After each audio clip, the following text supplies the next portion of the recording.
नमस्कार मित्रांनो, ठरलं तर मग या मालिकेच्या आजच्या भागात आता अर्जुन आणि सायली हे दोघंही जण जे आहेत ते आता त्या देवळ्याकडे गेलेले असतात. देवळ्याकडे गेलेले असतानाच ना आता साईला भूतकाळातल्या बऱ्याच गोष्टी आठवतात. म्हणजेच ती जेव्हा रविराज आणि प्रतिमासोबत या देवळात यायची तेव्हा तिला घालवलेले ते क्षण डोळ्यासमोर आठवत राहतात, जे बुरकट जरी असले तरी सुद्धा. आणि मग ती कुठे काय ठेवलं आहे, कुठे काही गोष्टी आहे, त्या सगळ्या काही सांगत असते. आणि हे सबळ काही बघूनच ना आता मात्र अर्जुनही चकित झालेला असतो. तो विचार करतो की बायकोलाई एवढं सबळ कसं काय कळते, म्हणजे एवढ्या सगळ्या गोष्टी हिला कशा कळतायत हाही विचार ना मनामध्ये येऊ लागलेला असतो. तेव्हाच ना ती म्हणत असते की इथे ना एक अशी पेरूवाली सुद्धा बसायची, म्हणजेच ती पेरूवाली या झाडाजवळ बसायची आणि मग मी तिच्याकडे जायची आणि ती मला ना हव्या त्या गोष्टी द्यायची, म्हणजेच त्या पेरूला चांगलं तिखट मीठ लावून ती मला खायला द्यायची. आणि हे सगळं काही जेव्हा अर्जुनला ती सांगते तेव्हाच ना नेमकी सामनेरून एक म्हातारी जात असते. आणि जेव्हा ती समोरून म्हातारी जाते ना तिला बघून सायली चकित होते आणि सायली म्हणत असते की बहुतेक ना त्या आजीच्या आता वय झालंय, ते तीच आजी आहे असंही आता सांगितलेलं असतं. मग अर्जुन आणि सायली हे दोघेही जण जायला बघतात तिच्याकडे, कारण आता सायलीला वाटत असते की तिच्याकडे आताही पेरू असतील म्हणून सायली अर्जुन तिथे जात असते. अर्जुन सायलीला म्हणत असतो की बायको जरा थांब, आता ऊन खूप जास्त आहे त्यामुळे सावलीतून तुला जावं लागणार आहे असंही आता सांगितलं जातं. आणि जेव्हा या सगळ्या काही गोष्टी सांगितल्या जातात ना तेव्हा मात्र आता अर्जुन आणि सायली हे दोघंही ही जण छत्रीतूनच त्या बाईपर यंत पोहोचतात. आणि तेव्हाच ना त्या आजीला जाऊन विचारतात की काय हो आजी, इथे दुसरं काही होतं का, म्हणजे आधी तुम्ही पेरू विकायच्यात ना, मग आता पेरूच काय झालं. त्यावेळेला त्या आजी म्हणतात की हो पोरी, आधी ना मी पेरू विकायचे, पण तुला सांगू का, आमचं ना 10 वर्षा आधी पेरूच जे झाड होतं ते खरंतर ना खराब झालं, म्हणजेच ते पूर्ण जळून गेलं. आणि त्यामुळे मग आमचे पेरू ना नाही पुढे आले, मग त्यामुळेच आमचं नुकसान झालं. मग आता काय करणार मुली, काहीतरी करावं लागतं ना, म्हणूनच मग आम्ही विचार केला की जाऊ दे, निदान ओटीच तरी सामान देऊया, म्हणूनच ओटीच सामान आम्ही विकायचं सुरुवात केलं. आणि मग काय, इथे ती म्हणत असते पण तुला कसं माहिती ग मुली, म्हणजे मी पेरू विकायचे ते तुला काही माहिती आहे का नाही. तर सायली म्हणते मी सहज विचारलं, मला असं वाटलं ना की इथं पेरू पण असतील म्हणून. मग दुसरीकडे आता पाहायला मिळतं की प्रियाला चेक करण्यासाठी डॉक्टर आलेले असतात. आणि मग प्रियाला चेक करून झाल्यानंतर डॉक्टर काही सिम्पटम्स विचारत असतात की नेमकं काय काय होते. त्यावर प्रिया त्यांना सांगत असते की मला अशा पद्धतीचा त्रास होतोय मळमयतमध्ये कधी कधी. मग त्या डॉक्टर तिला चेक वगैरे करतात.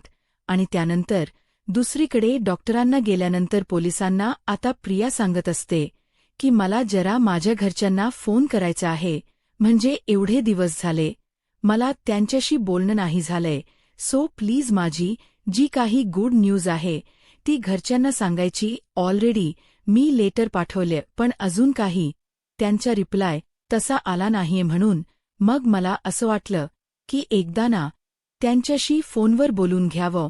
मग त्यासाठी त्या पोलीस म्हणतात की त्याच्यासाठी एक परवानगी लागते, मग मी आपल्याला परवानगी काढून भेटते का. मग इथे प्रिया आता खूप जास्त खुश असते, कारण कल्पीला तिला फोन लावायला भेटणार असतो. दुसरीकडे आता अर्जुन आणि सायली तिथेच असतात आणि आता त्यांचं डिस्कशन सुरू असतं.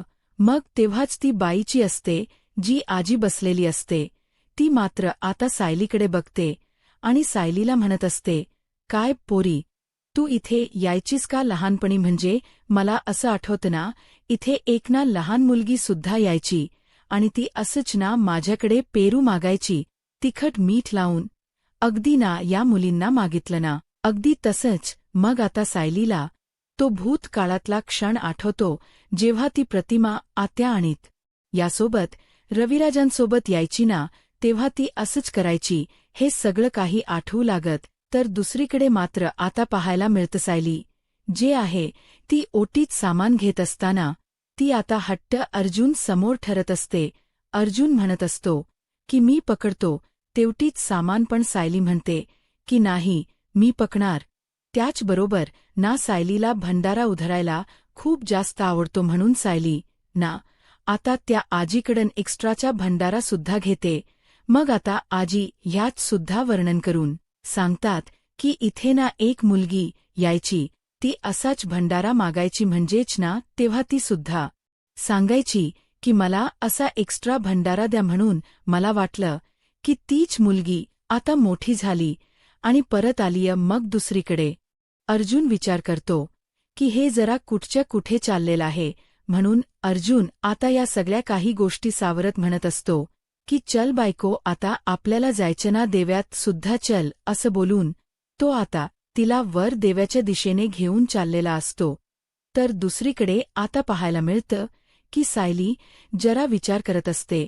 ती आठवत असते सगळ्या काही गोष्टी, कारण तिला असं वाटत असतं की हे जे काही घडलेलं आहे ते याआधी सुद्धा झालेलं आहे. मग खरंच याआधी सुद्धा या सगळ्या काही गोष्टी झाल्या आहे का, याचा विचार ना थोडाफार का होईना तिच्या मनामध्ये येऊ लागलेला असतो आणि ती थोडासा विचार या सगळ्याबद्दल करत असते. तेच आता या सगळ्याबद्दल विचार करत असताना अर्जुन तिला म्हणत असतो की चल बायको आपल्याला निघायला व नाहीतर उशीर होईल. आणि असं बोलून तो आता जात असतो. तर समोर बघतो तर काय खूप मोठ्या अशा पाया असतात आणि एवढ्या मोठ्या पाया बघून ना आता त्याला सगळं जड झालेलं असतं. तो म्हणत असतो की एवढा मोठा प्रवास करायचाय काय आणि एवढून एवढ्या पाया कशा होणार आहेत चढून. त्यावर सायली म्हणते की नका काळजी करू, सगळं काही पॉसिबल आहे, असंही बोलून ती त्याला आता समजावू लागते. तेव्हाच ना सायलीला सामनेर जिन्यांवरून चढताना लहान तन्वी आणि प्रतिमा आणि रविराज पाठमोरी दिसत असतात. आणि तेव्हाच ना सायली अर्जुनला म्हणत असते की इथे ना आडोशाला दुसऱ्या पाया आहे, त्या आडोशाने आपण वरती जाऊया. मग तर झालं अर्जुन. तर आता जेव्हा सायली हे सबळ बोलते तेव्हा तर चकित होतो, म्हणजेच हिला कसं माहिती की आडोशाला इकडे पाया सुद्धा आहेत. अर्जुन त्या तिच्याकडे पाहत राहतो. अर्जुन म्हणतो बायको तू तर हुशार आहेस बघ, म्हणजे ना आधीच ना तू मॉमला सबळ विचारून ठेवलेस वाटतं, म्हणून तर तुला ब्याच गोष्टी माहिती तिथल्या ज्या मलाही माहिती नाहीयेत. आता अर्जुन बोलत असतो. त्यानंतर सायली म्हणते की चला आता इथून सरळ जाऊया, म्हणजे आपण वरपर्यंत पोहोचू, चला बडबड करू नका, आपण निघूया. आणि असं बोलून आता सायली अर्जुनला घेऊन चाललेली असते. डोळ्यांसमोर सारखं तेच चित्र येत असतं जे आता जिन्यावरून चढताना तिला सारखं दिसत राहतं. दुसरीकडे आता महिपने काही गुंड त्याचे सामनेर बोलवलेले असतात आणि सोबतच पोलिसांना सुद्धा बोलवलेलं असतं. आता महिपने ठरवलेलं असतं की एकदम आता चांगलं राहायचं. त्यामुळे आतापर्यंत ज्या गुंडांनी त्याला साथ दिलेली होती ना त्याच गुंडांना आता तो पोलिसांच्या हवावाले करत सुद्धा होता. म्हणजेच पोलिसांना आता तो म्हणत होता की बघा मी तर आता सगळ्या कामातून सुधारलोय, त्यामुळे मला मागे पुढे करणारे असे कोणीही माणस नकोयत. त्यामुळे तुम्ही जर ह्याला घेऊन गेलात ना तरी मला काही फरक पडणार नाहीये. मी तर म्हणतो की असल्याच चेल्यांची आता मला गरजच नाहीये. ह्यांना सुद्धा यांच्या कर्माची शिक्षा तर मिळायलाच हवी. त्यामुळे तुम्ही ह्यांना उचलून घेऊन जा. तर ते गुंड जे असतात ना महिपचे ते आता विनव करत असतात आणि म्हणत असतात की काय चाललं हे, प्लीज प्लीज थांबा आणि हे सबळ करू नका, असंही बोलून आता थांबवलं जात असतं.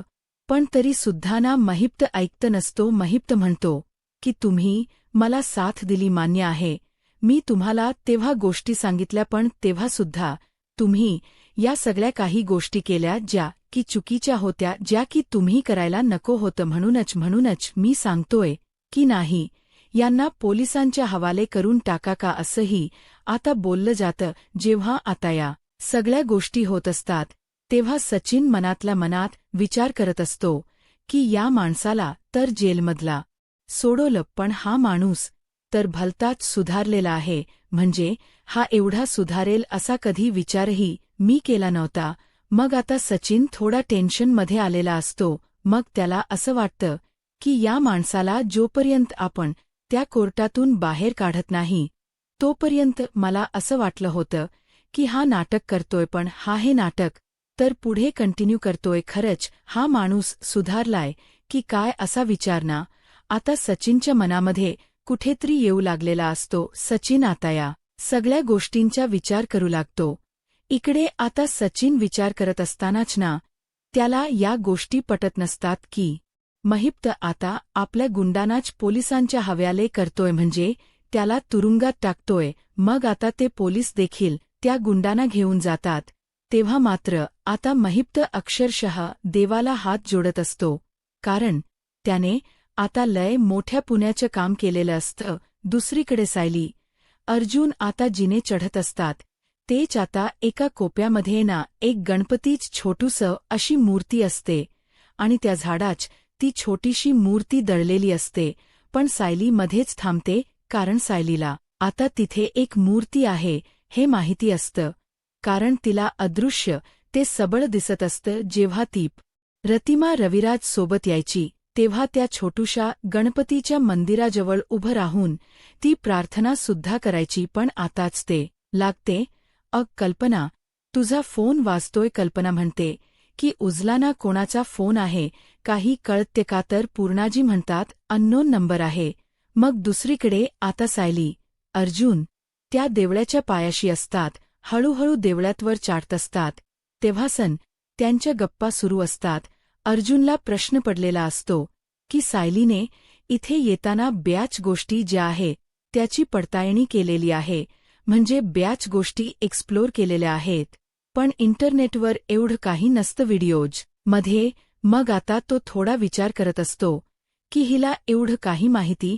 मग तू हे विचारत सुद्धा या आधी तू या दिव्यात नक्की चालेली असणार आहेस. मला असं वाटतं की मधुभाऊ आणि तू एकदा लहान असताना आली असणार आहेस आणि म्हणून तुला या सगळ्या गोष्टी आठवत. सायली म्हणत असते की मी तुम्हाला 10 वेळा सांगितले मी या देवळात कधीही या आधी आलेली नाहीये. मग तुम्हाला असं का वाटते की मी आधी या देवात आलेली आहे म्हणून? तेव्हा आता त्या दोघांची थोडीशी अशी भांडण होत असतात, पण ती नॉर्मल. मग सायली आणि अर्जुन दोघंही जण पुन्हा एकदा वाटेला राहतात, कारण अर्जुन जे काही बोलत असतो ना त्यामुळे सायलीला थोडी डिस्टर्ब असते. पण त्यानंतर आता अर्जुन म्हणतो की जर तेव्हाच ना सायलीला गोळा खायचा असतो, पण तेव्हा अर्जुन म्हणतो की नाही, गोळ्या नाही, वाटल्यास लिंबू सरबत पी, पण ते सुद्धा आपल्या पाण्याने मी देणार त्याला ते पाणी. त्यावर सायलीना खरंच चिडत असते. सायलीची चिडचिड होत असते. तर दुसरीकडे आता प्रियाला फोन लावण्यासाठी एक चान्स मिळालेला असतो आणि त्यामुळेच ना प्रिया आता ते फॉर्म जे काही फिल अप करायचं असतं रजिस्टरवर ते सगळं काही फिल अप करत असते आणि फक्त 3 मिनिटाचा वेळ असतो. या 3 मिनिटात तिला कॉल लावायला भेटणार असतो आणि तिने रजिस्टरवर तो नंबर सुद्धा नोंद केलेला असतो जो की कल्पनाचा असतो. कल्पनाचा नंबर तिने त्या रजिस्टरवर लिहून ठेवलेला असतो आणि तिला कल्पनाला कॉल करायची संधी मिळते. तिने आता नेमका कल्पनाला फोन केलेला असतो. रिंग वाजू लागते. तस प्रियाच्या हातामध्ये मोबाईल दिला जातो. प्रिया म्हणते की आज खायनली माझंच जे काही सबळ आहे ते सत्य मी सांगून टाकणार आहे. कल्पना आला आणि कल्पनाला जेव्हा समजेल ना तेव्हा कल्पना माझ्याकडे नक्कीच धावून येईल. माझ्यासाठी ती आपल्या बाळाचा स्वीकार करेल. अश्विन, मला माहिती आहे अश्विन, तू जरी या सगळ्या गोष्टी लपवून ठेवल्या असल्या तरी सुद्धा आता बघ मी हे सगळं सत्य कल्पीला कसं सांगते ते. दुसरीकडे आता फोनची रिंग वाजत असते आणि तिथे पूर्ण आजी ह्या एकटाच असतात. इकडे मात्र आता सायलीला अर्जुन म्हणत असतो की तुला गोळा नाही भेटणार, लिंबू पाणी मिळेल, आणि त्याने त्या लिंबू पाणीवाल्याला स्वतःची पाण्याची बॉटल दिलेली असते आणि याच पाण्यामध्ये लिंबू पाणी बनवून द्या असं सांगितलेलं असतं. त्याच वेळी सायली त्या मुलाला विचारते की काय रे तूच गोळ्या बनवतोस का या आधी तुझे बाबा असायचे ना इथे तेव्हाच ना तो म्हणतो की हो माझे बाबा असायचे पण कोरोनामध्ये ना ते ऑफ झाले त्यामुळे इथून पुढे ना सबळ काही मिस करतो असंही आता तो बोलत असतो आणि जेव्हा तो या सगळ्या काही गोष्टी बोलतो तेव्हा आता अर्जुन म्हणतो की काय तुला कसं माहिती काय याचे बाबा इथे काम करायचे ते त्यावर सायली म्हणते मी सहज म्हटले बाकी काही नाही पण सायलीला भूतकाळातल्या त्या गोष्टी आठवत असतात म्हणजेच त्या भूतकाळामध्ये कुल्फीवाला होता त्यासोबत गोळावाला सुद्धा होता जे काही मोजकी स्पॉट्स होते ते तिला बरोबर माहिती होते आणि म्हणूनच त्याच बेसवर तिने आता विचारलेलं होतं पण तेव्हाच ना इकडे अर्जुन म्हणत असतो की मी दिलेल्या पाण्यातच बनवत असते ते लिंबूसुद्धा धुवून घ्या सायलीला हे सबळ बघून नुसती चिडचिड होत असते सायली म्हणत असते की काय चाललंय तुमचं अर्जुन म्हणतो मला हायजन मेंटेन राहायला व बाकी मला काही माहीत नाही मग ते सायलीची चिडचिड होत असते दुसरीकडे आता पूर्णा आजी फोन उचलायचा प्रयत्न करतात कल्पनाने स्वतः सांगितलेला असतो की पूर्णाजींना फोन उचला म्हणून आता पूर्णाजी फोन रिसीव्ह करतात पूर्णाजी जसा फोन रिसीव्ह करतात तसा पूर्णाजींचा आवाज ऐकून इथे तर प्रिया खूपच जास्त खुश झालेली असते कारण प्रियाने कल्पनाला कॉल केलेला असतो पण कल्पनापेक्षा जर कोणाला पागळवायचं असेल तर ही पूर्णाजी तर एकदम भारी आहे नेमक देव माझ्या पाठीशी आहे असाही विचार ना आता प्रिया करत असते आणि त्यामुळेच ना ते खूप जास्त खुश असते ती म्हणत असते की पूर्णाजी मी बोलते प्रिया तुझी तन्वी म्हणून मी घरात राहत होते मान्य आहे मी खोट बोलले पण मला आता माझ्या चुकीची जाणीव होते मला पुन्हा एकदा तुमच्या घरात यायचे मग आता प्रिया म्हणजेच खोटी तन्वी ही जी घरात वावर झालेला होता या सगळ्या गोष्टी पुन्हा एकदा पूर्णा आजीला आठवतात आणि पूर्णा आजींना या सगळ्याचा त्रास होऊ लागतो पूर्णा आजींना चक्कर येऊ लागते इथे मात्र प्रिया बडबडत असते मला माहिती आहे माझ्याकडून चूक झाली पण इथून पुढे मला असं काही करायचं नाहीये पुन्हा एकदा मला तुमच्या घरात यायच तुमच्यासोबत राहायचंय मी घरात आल्यानंतर पुन्हा तसे काही कारणा आम्ही करणार नाही असे ती सांगत असते तिच्या प्रेग्नन्सची गोष्ट राहिली बाजूला पण ती बाकीच्याच गोष्टी सांगते पण तोपर्यंत या गोष्टी ऐकूनच ना पूर्णा आजींना आता चक्कर आलेली असते पूर्णा आजी आता बेशुद्ध पडतात